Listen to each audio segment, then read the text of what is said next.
డబ్బు పట్ల మనకు కొన్ని సరికాని నమ్మకాలు చిన్నప్పటి నుంచి ఉంటాయి. అమ్మో! డబ్బు సంపాదించడం చాలా కష్టం. ఎక్కువ డబ్బుందంటే వాళ్ళు ఏదో తప్పు చేసో, తప్పు మార్గంలోనో సంపాదించారు. డబ్బున్న వాళ్ళందరూ లక్కీ ఫెలోస్. ఇలాంటి ఏవో నమ్మకాలు మనకి చిన్నప్పటి నుంచి మనం పెరిగిన క్రమంలో ఉంటాయి కదా! ఇప్పుడు వాటిని మీరు గుర్తించి ఒక్కసారి పేపర్ మీద రాయండి. ఎందుకు రాయాలి?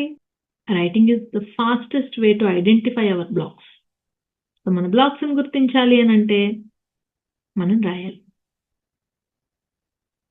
అబండెన్స్‌ని మనం బ్లాక్ చేస్తే ఏమవుతుందంటే, మన దగ్గర నుంచి వెళ్ళిపోతూ ఉంటాయి. కానీ తిరిగి మన దగ్గరికి రావటం కష్టమవుతుంది. అవి ఏవైనా సరే. దీనికి కారణం ఏమవుతుందంటే, మనదెప్పుడూ ఇచ్చే చెయ్యే అయ్యుండాలి. తీసుకునే చెయ్యి అవ్వకూడదు. మనం ఎప్పుడు తీసుకోకూడదు అని మనల్ని మనం క్లోజ్ చేసుకోవడం. ఒకవేళ మీకు కూడా ఇలాంటి బ్లాక్ ఉంటే జస్ట్ రైట్ డౌన్. రాసుకోండి.